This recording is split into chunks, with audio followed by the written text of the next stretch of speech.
भर पावसात मी शिवाजी पार्कला बोललेलो आहे आणि आता तेच बोलत बोलत पुढे जाणार आहे। आज ज्या एका उत्साहाने आणि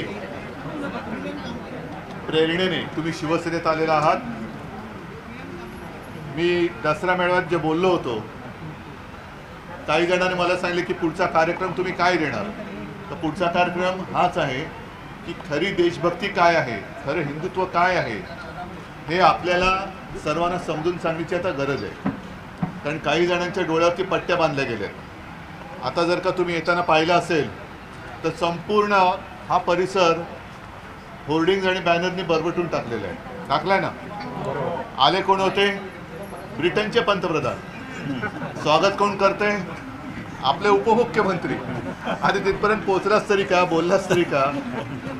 पण आज म्हणजे सकाळी येताना पाहिलं संजय राऊत चांगलं बोलले। म्हणजे त्या बॅनरकडे बघितल्यानंतर असं वाटतं की त्या ब्रिटनच्या पंतप्रधानांनीच बिंदसेनेत प्रवेश केला की काय सांगता येत नाही।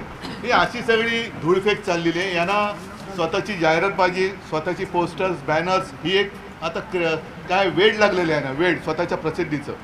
शेतकरी तिकडे आक्रोश करतोय, त्याला मोठ्या मुश्किलीने काहीतरी सगळं लबाड म्हणजे फसवणुकीचं पॅकेज। उद्या मी त्याचा समाचार घेणार आहे, मराठवाड्याचा मोर्चा मी चाललेलो आहे।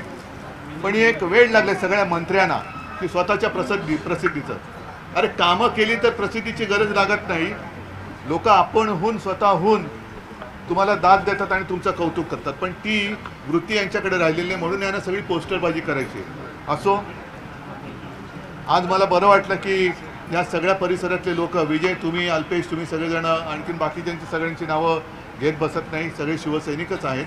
तुम्ही शिवसेना या सगळ्या संघर्षाच्या काळामध्ये खरी शिवसेना काय आहे ते दाखवून देतात। तुमचा अभिमान मला आहे। असेच काम करत राहा। सगळ्यांना शुभेच्छा देतो। जय हिंद, जय महाराष्ट्र।